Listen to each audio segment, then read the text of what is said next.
welcome to the Scotsman Golf Show. I'm joined by Martin Dempster, the Scotsman golf correspondent, who's out at Augusta National for the Masters, which is taking place this week.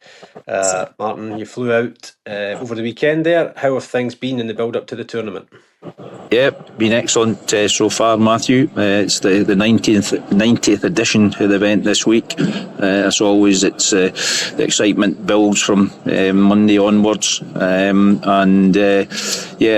exciting week ahead at the start of the 2026 Majors campaign. And how's the jet lag been? Well, I've been awake at 4 a.m. American time the last two mornings, so I'm still not on top of that yet. Or maybe by the time I'm ready to come home, I'll be getting up at a proper time. So, but yeah, it's just the way it is. We've got long days here, and certainly not complaining. Certainly not. How's the weather and the course looking?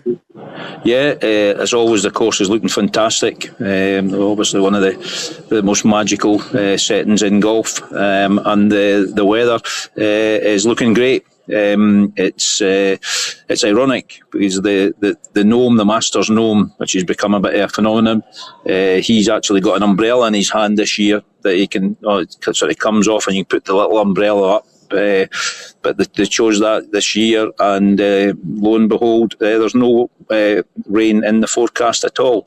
It's coolish in the early part of the week, but from Friday onwards, it's to be sun, and dry as well, a bit of wind the next couple of days, so that's going to mean that the golf course is going to be firm and fast, and that is going to add to the challenge here, which is already a ferocious test.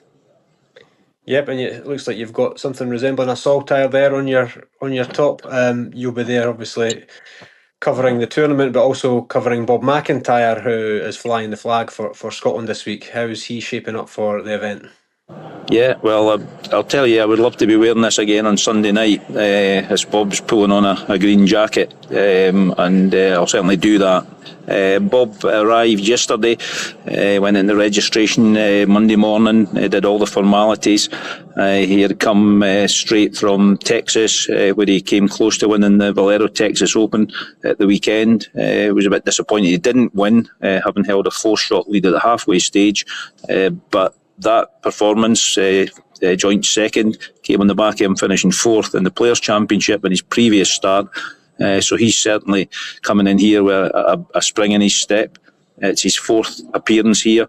Made the cut the first two times, missed the cut 12 months ago, but he's coming in this week with his best chance of winning a major. This is his 21st appearance in the game's marquee events, and we can't get carried away. This golf course can bite at any point, but there's no doubt if Bob can get off to a steady start, play solidly over the first couple of days, he can well be in that mix come Sunday afternoon when it all matters, of course.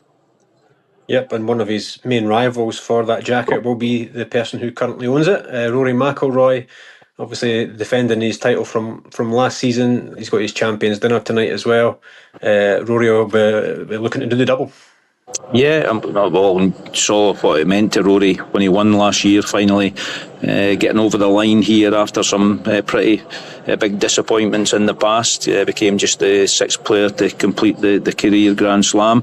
As he had talked about in the build-up, he's been here enjoying himself. He had the green jacket on Saturday at the conclusion of the Augusta National Women's Amateurs. He had it on Sunday again when he was at the drive, chip and putt finals for juniors.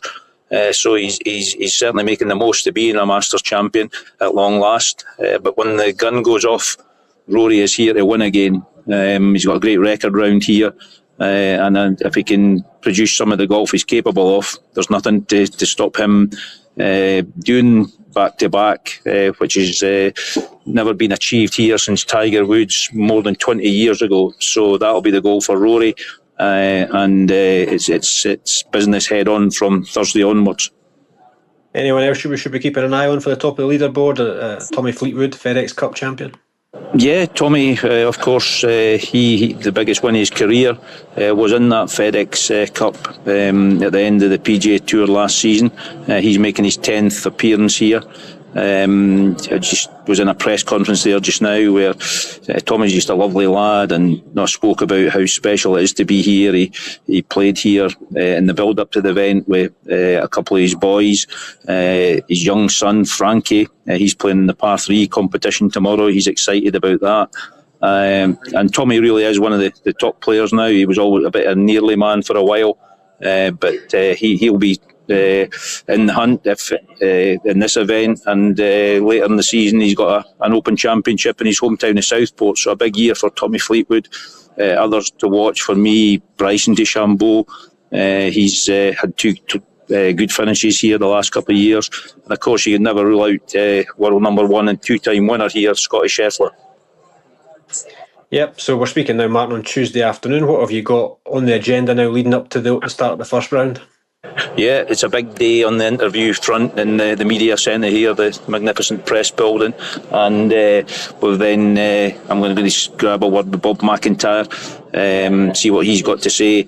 And then tomorrow there's only one press conference. It's the Masters chairman Fred Ridley comes in, and he'll just talk about the event, talk about golf in general, and I'm sure there's going to be a couple of questions for him about Tiger Woods, who of course isn't here. He's in Switzerland, we believe, seeking treatment for the issues he's got, having been involved in a car crash a couple of weeks ago. So Tiger will be missed, but I'm sure there'll be reference to him at the dinner tonight and also at that press conference tomorrow before the action gets underway on Thursday, and everyone will be very, very excited about that. Well, thanks for joining us, Martin. We hope you get some sleep in the build-up to the start of the tournament. You can read all Martin's build-up to the Masters on Scotsman.com, of course, in the paper as well. That interview with Bob McIntyre this afternoon will be in tomorrow's papers, so be sure to pick up a copy. But for the meantime, thanks for joining us, Martin, and we'll catch up with you during the tournament.